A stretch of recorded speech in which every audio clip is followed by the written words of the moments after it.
Dear students, welcome in Dravid biology classes. Dravid biology class में आपका स्वागत है। आज इस क्लास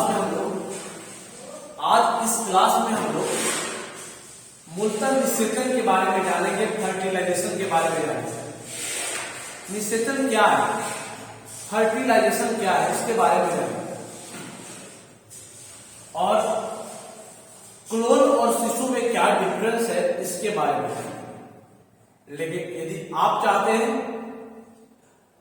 कि द्रविड़ बायोलॉजी क्लास पर डाला गया हर एक वीडियो आपके पास पहुंचे तो आप इस चैनल को सब्सक्राइब कर लें, बेल आइकन बटन को दबा दें। चलिए बिना देर किए पहुंचते हैं सिलेबस पर। निषेचन यानी फर्टिलाइजेशन। निषेचन को अंग्रेजी में फर्टिलाइजेशन कहा जाता है। अब सवाल है निषेचन है क्या? निषेचन को फर्टिलाइजेशन कहा जाता है, लेकिन है क्या निषेचन किसको कहते हैं? प्रश्न यहां पर लिखा गया है, आप सुन करके देख सकते हैं, लिख सकते हैं। निषेचन यानी फर्टिलाइजेशन क्या है, इसके प्रकारों को लिखिए। यानी इससे पता चलता है कि निषेचन का कई प्रकार होते हैं। प्रश्न में पता चल रहा है, कहता है निषेचन लैंगिक प्रजनन के दौरान संपन्न होने वाली एक क्रिया है। निषेचन क्या है? लैंगिक प्रजनन जब कोई प्राणी करता है उस दौरान संपन्न होने वाली एक काम है, क्रिया है, फंक्शन है, जिसमें नर युग्मक तथा मादा युग्मक आपस में एक दूसरे के साथ संलयित होते हैं, निषेचन कराते हैं। यानी निषेचन एक क्रिया है, काम है। अब इस काम में क्या होता है?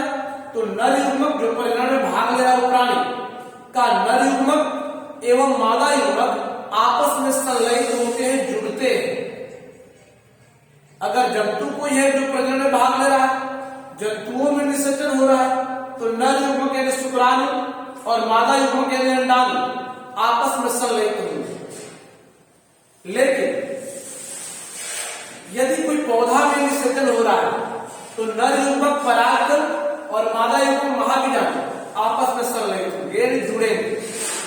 यानी कुल मिला के समझिए कि नर युग्मक किसी प्राणी का नर युग्मक और मादा युग्मक को एक साथ जुड़ने की क्रिया निषेचन कहलाता है, फर्टिलाइजेशन कहलाता है।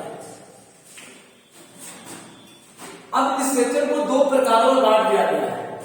निषेचन को दो प्रकार में बांट दिया गया। निषेचन दो प्रकार के होते हैं जो सामने लिखा हुआ है, बाह्य निषेचन और अंतर निषेचन। बाह्य निषेचन यानी एक्सटर्नल फर्टिलाइजेशन और अंतर निषेचन यानी इंटरनल फर्टिलाइजेशन। बाह्य निषेचन को अंग्रेजी में एक्सटर्नल फर्टिलाइजेशन कहते हैं और अंतर निषेचन को इंटरनल फर्टिलाइजेशन कहते हैं। अब दोनों है क्या? निषेचन तो समझ चुके, सब में लगा हुआ निषेचन। निषेचन का मतलब होता है नर युग्मक और मादा युग्मक को आपस में जुड़ना। अब समझना है कि बाह्य क्यों लग गया, बाह्य यानी बाहर, और अंतर लग गया यानी अंतर, यानी अंदर में निषेचन। कहां निषेचन? देखिए, अगर कोई प्राणी जो प्रजनन में भाग ले रहा है, जो निषेचन कर रहा है, आमतौर पर लैंगिक प्रजनन में निषेचन होते हैं, तो लैंगिक प्रजनन में आमतौर पर दो प्राणी भाग लेते हैं, मेल एंड फीमेल। तो अगर नर युग्मक और मादा युग्मक, male gamete and female gamete, नर युग्मक और मादा युग्मक को जुड़ने की जो क्रिया है, न तो नर प्राणी में हो रहा है और न तो मादा प्राणी, बल्कि नर प्राणी और मादा प्राणी के शरीर के अंदर युग्मकों का जुड़ाव न होकर के दोनों के शरीर के बाहर अगर नर युग्मक और मादा युग्मक आपस में जुड़ते हैं, एक बार फिर से सुनिए, नर युग्मक और मादा युग्मक का जुड़ाव नर प्राणी और मादा प्राणी के शरीर के अंदर न होकर के शरीर से बाहर अगर होता है, तब उसे हम बाह्य निषेचन कहते हैं। यानी जैसे मेढक में नर मेढक जो होता है और मादा मेढक प्रजनन में दोनों भाग लेते हैं, लेकिन दोनों में निषेचन कहां होता है? न तो नर प्राणी के शरीर में और न ही मादा प्राणी के शरीर में, बल्कि दोनों से बाहर जलीय माध्यम में नर मेढक और मादा मेढक एक दूसरे पर ऐसे चढ़ जाते हैं। चढ़ने के बाद नर मेढक और मादा मेढक अपने अपने पास से अपने अपने युग्मकों को, नर युग्मक और मादा युग्मक को बाहर करते हैं जल में, और एक काम जल में संपन्न होते हैं। हजारों की संख्या में एक बार शुक्राणु और अंडाणु निकलते हैं मेढकों से, और एक संयोग है जो आपस में जुड़ जाते हैं। अब इस तरह से एक बार सैकड़ों की संख्या में मेढकों का निर्माण होता है, निषेचन होता है। क्या लिखा गया है? निषेचन की वह क्रिया जो प्रजनन में भाग लेने वाला नर तथा मादा प्राणी के शरीर में संपन्न न होकर के, शरीर में नहीं हो रहा, शरीर के बाहर जलीय माध्यम से संपन्न होता है, तो बाह्य निषेचन। शरीर से बाहर हो रहा तो बाह्य निषेचन, शरीर के अंदर हो रहा तो अंतर निषेचन। बाह्य निषेचन कराता है एज फॉर एग्जाम्पल मेढक। एग्जाम में आ सकता है मेढक में किस प्रकार का निषेचन होता है, तो बाह्य निषेचन, एक्सटर्नल फर्टिलाइजेशन। और दूसरा है अंतर निषेचन, इंटरनल फर्टिलाइजेशन। इस शरीर के अंदर संपन्न हो, शरीर से बाहर नहीं। कहता है निषेचन की हुआ, निषेचन यानी अंडाणु शुक्राणु को ढूंढना, पराग से बाहर जाने को ढूंढना, यानी किसी भी लैंगिक प्रजनन करने वाले प्राणी में निषेचन की जो क्रिया है, जो प्रजनन में भाग लेने वाले मादा प्राणी के शरीर के अंदर संपन्न हो। अगर नर युग्मक और मादा युग्मक को जुड़ने की जो क्रिया है, नर युग्मक और मादा युग्मक को जुड़ने की जो क्रिया है, अगर मादा प्राणी के शरीर के अंदर या नर प्राणी के शरीर के अंदर संपन्न हो रहा है, आमतौर पर मादा प्राणी में ही संपन्न होते हैं, तो मादा प्राणी के शरीर के अंदर अगर संपन्न हो रहा है, तब उस क्रिया को हम अंतर निषेचन कहते हैं। क्योंकि शरीर के अंदर संपन्न हो तो अंतर निषेचन, शरीर से बाहर संपन्न हो रहा निषेचन क्रिया तो उसे हम बाह्य निषेचन कहते हैं, एक्सटर्नल फर्टिलाइजेशन। जैसे मानव की अगर बात करें तो निषेचन कहाँ होता है? मानव जो मादा होती है, महिलाएं जो होती है, उसके गर्भाशय के दोनों तरफ अंडवाही नालिका होते हैं, फलोपियन ट्यूब, और फलोपियन ट्यूब में एक जगह को तुम्बिका कहा जाता है, तुम्बिका एम्प्यूला में ही अंडाणु शुक्राणु का मिलन होता है, तो शरीर के अंदर है, इसलिए उसे हम कहेंगे अंतर निषेचन, इंटरनल फर्टिलाइजेशन। मानव में अंतर निषेचन होता है। गाय, भैंस, बकरी, सर्प, मोर सब में अंतर निषेचन होता है। अब एक और प्रश्न है, क्लोन और शिशु के मध्य मुख्य अंतर को लिखना है। क्लोन किसको कहेंगे और शिशु किसको कहेंगे? जबकि दोनों प्राणी से उत्पन्न होते हैं, दोनों कोई न कोई प्राणी से उत्पन्न होते हैं प्रजनन के परिणाम से, लेकिन कब और किसको क्लोन कहेंगे और किसको शिशु कहेंगे? किसको शिशु कहेंगे समझते हैं? दोनों में मुख्य अंतर क्या है, इस बात को समझना है। दो कॉलम बना लेंगे, दो कॉलम, और दोनों कॉलम के ऊपर में एक में क्लोन लिखा गया है और एक में शिशु लिखा गया है।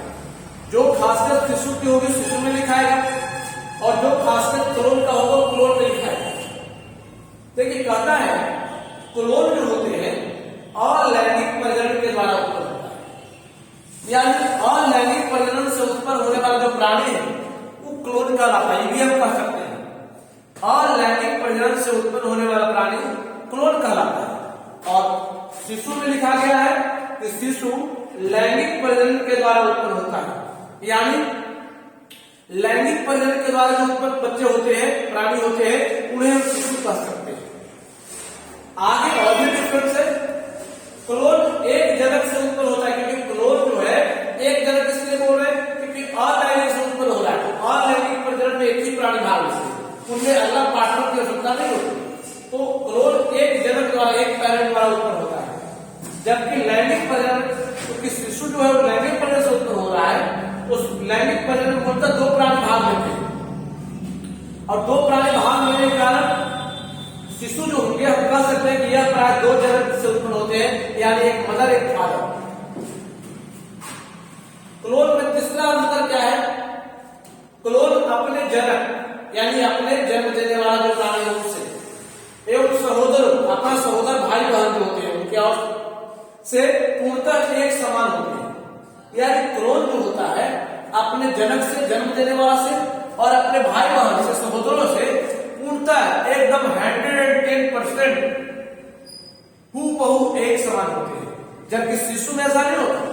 शिशु जो होते हैं, क्योंकि लैंगिक परिवर्तन होते हैं, तो दो प्राणी भाग होते हैं, जीनों का मिश्रण तैयार होता है।